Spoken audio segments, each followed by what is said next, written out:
Good morning, children. Hope you are safe and good. Children, this is chapter 1, part number 3. So, chapter name is matter only. So, you can see in my last video, we have discussed already interconversion of different state. I have explained you that what happened and in what conditions solid changes into liquids, liquid changes into gases, okay, and vice versa. So, that I will continue in this video also. So have a look.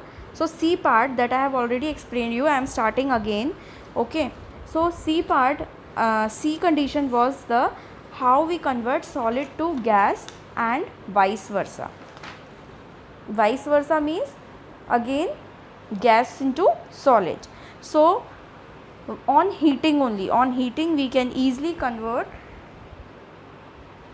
solid into gases. So in my last video I have given example of naphthalene balls, I have given example of ammonium chloride, you can say, and I said these conversions are reversible.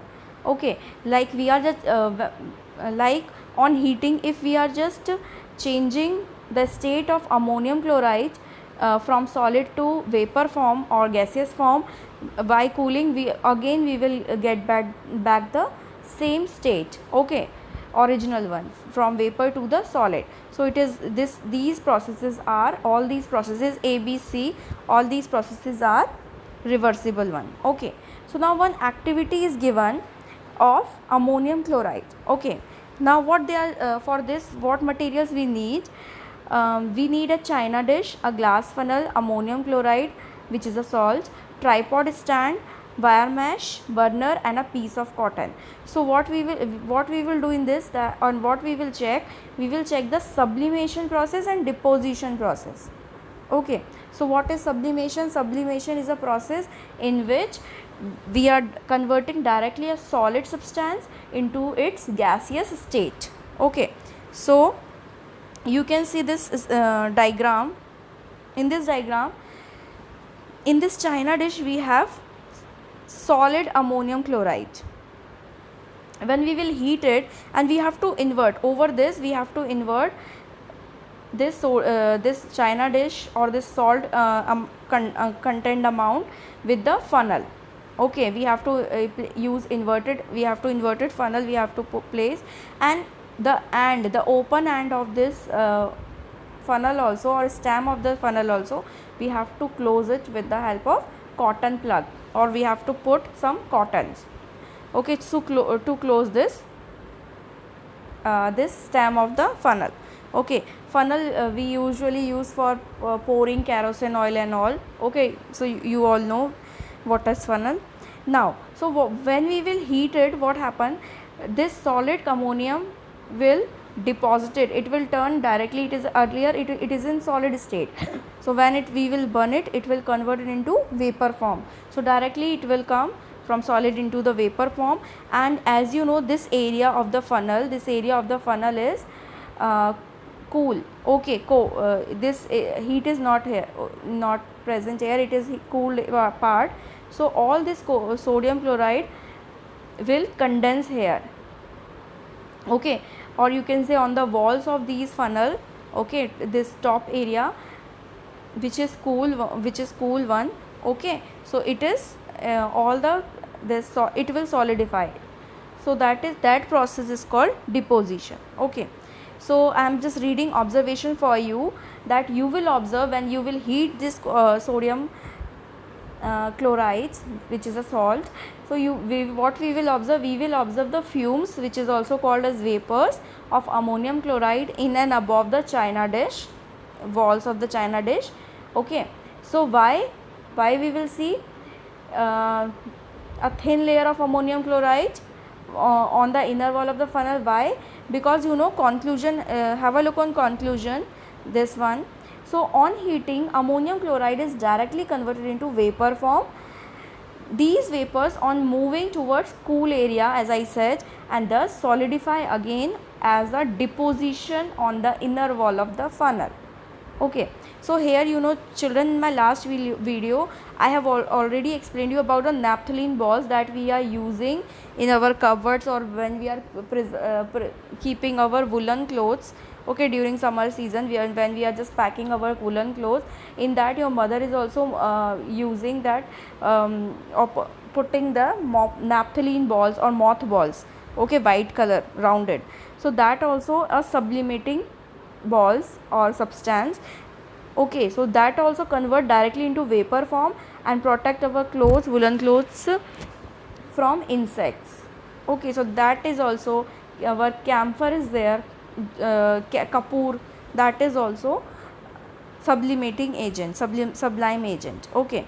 Now children, in my last video also few terms I have explained you, what is melting point, what is boiling point, what is vaporization, what is condensation point, what is liquefaction, what is vaporization. So here also few terms are given.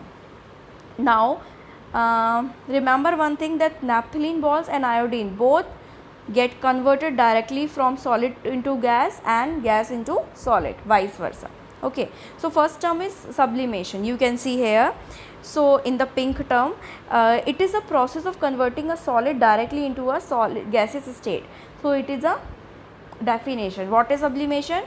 A process of converting a solid directly into a gaseous state. What is sublime? So what happens when this solid changes, when heating, when this solid changes into gaseous state, this gaseous form of ammonium chloride is called sublime, okay. So this deposited one is called sublime, okay. Now what is sublimate? So during sublimation, when the gas is cooled to form the solid so obtained is called sublimate. Understood? What is sublime, what is sublimate? So gaseous form one is a sublime, and the gas is cooled. When we cooled it and when we will deposit it or condense it, that is called sublime. So here also you can say iodine, which is a solid, when we will heat it, it will turn into iodine gas, and again when we will condense the iodine gas, again it will turn back into iodine, solid iodine. So it is also a and here it is written also sublimate and sublime, okay, sublimate and sublime. So here also you can say this ammonium chloride which is in China dish is sublimate, okay. This ammonium chloride, it is sublimate, and here it is sublime. Remember, this is sublimate and this is sublime, okay children. You know, you have to remember these terms because these terms are very important. Then only if you will learn, then only you will understand. Now next one is, what is deposition? So deposition is a process in which gas directly converted into solid state, okay. So one chart is given, as you can see, liquid to gas, gas to solid. So melting and freezing, vaporization, condensation, and sublimation and deposition. So you make this and copy please, okay, this graph. Now something more, blue box you can see. As you know, carbon dioxide is a compound which is made up of carbon and oxygen, okay, element.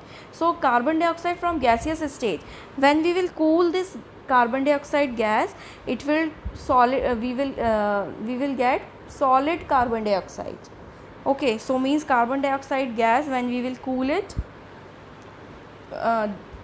we will convert it into solid carbon dioxide gas, which is called as dry ice. And this dry ice, again when we will heat it, again it will turn into CO2 gas, okay. So here also carbon dioxide gas is also a example of sublimation, okay, sublimation process. Now dry ice. What is dry ice? Solid carbon dioxide is called, remember always, solid carbon dioxide is called dry ice, okay. And dry ice is very important. Why? Because it is used as a refrigerant, okay. Like you know, in our freeze we have a refrigerator, one area into which we can freeze our ice and all, we can make our ice, we can freeze our ice creams and all, like this only. Dry ice, the solid carbon dioxide is also act as a refrigerant, which we used, it is written also, you can see, which we will use to keep ice creams in frozen form. So in the factories or industries, they are using that dry ice for freezing items. Like it is used to transport blood, so blood donation, blood donation time, they are preserving our blood through this dry ice only. Organs also, and to store vaccination also. Okay, so they are using solid carbon dioxide or this dry ice as a refrigerant. Okay, so that we can keep it preserved. Now what is law of conservation of mass? Now children, 7th class, no, I have explained you what is a balanced equation, what is a chemical equation, I have already explained you. You know what are reactants, you know what are products. Okay, so it is a general idea. So you know, when we have done the chemical balancing, okay, whenever we do a chemical balancing, we have to check, remember, we have to make a table, we have to check whether number of reactants are equal to the number of products.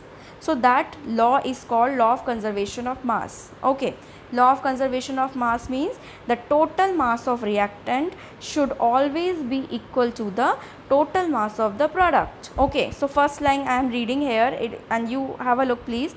So law of conservation of mass states that during a chemical reaction, mass can neither be created nor be destroyed. It will remain. Okay, it will not create, it will not destroy, it will remain the same as it is. Okay, and the or we can say mass of reactant should be always equal to the mass of the reactant. Okay, so one activity we are making table and we are just counting, remember, same thing only. Okay, that we have learned already in class 7.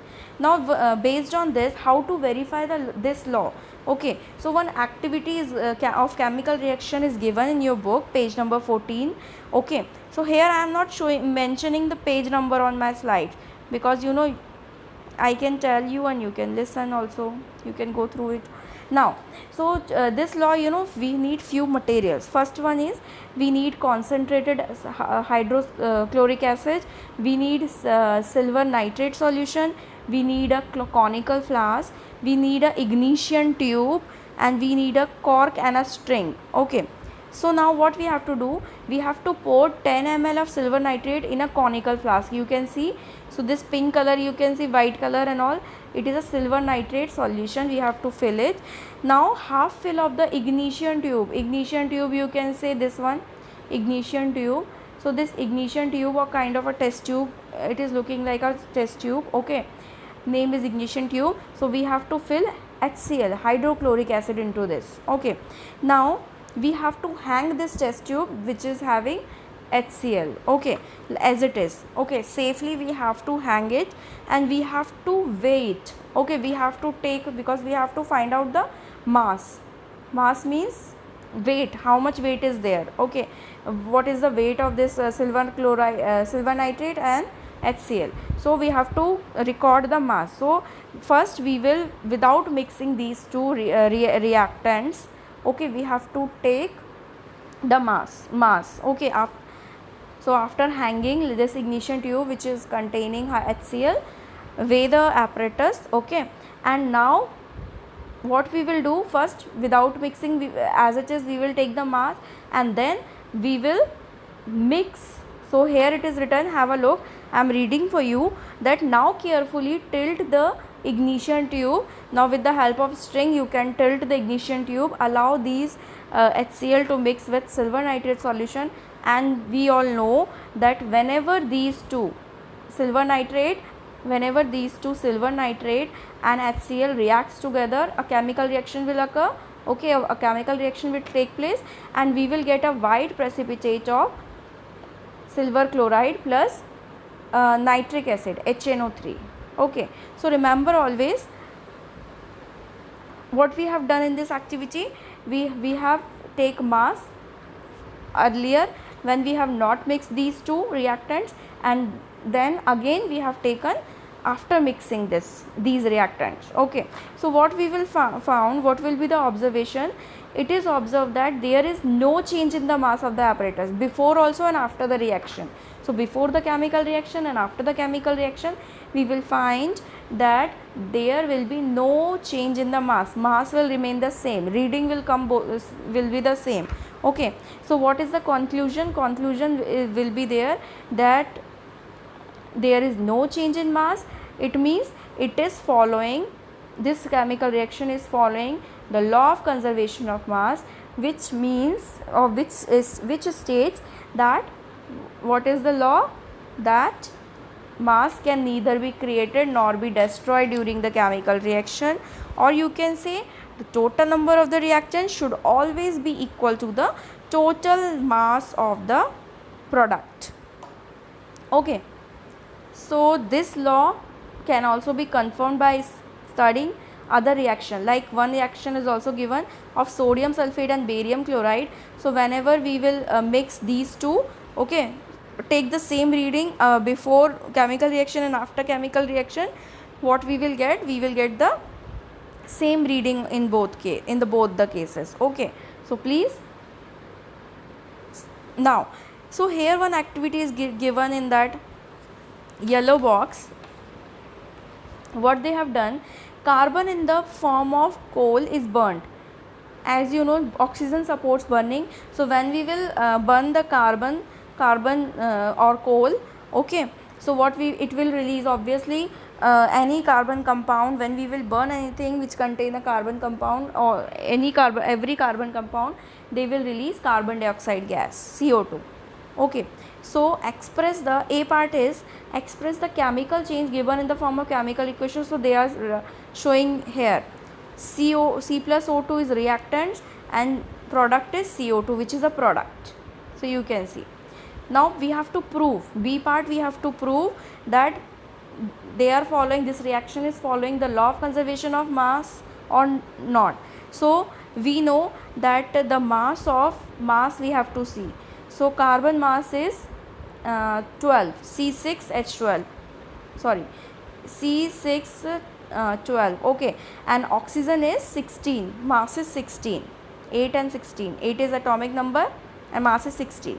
So when you will just do with C plus O2, we will get mass of reactants, we will get the answer, same answer, 44 U atomic unit, and when we will do with multiplication of this with mass, we will get the 44. So here you can see the answer will remain the same, 44 U, whether you will calculate the reactants or products. So we can easily say that yes, it is following the law of conservation of mass, hence proved. Okay, so this is one already solved activity is given. So this chapter is I have already explained all the points. Okay, if you have doubt, just please mark in your book or write in your copy. In the next class we will try to solve the exercises. In the next video I will discuss with you that exercises. Okay, so thank you children, thanks for being awesome. Thank you, God bless you all.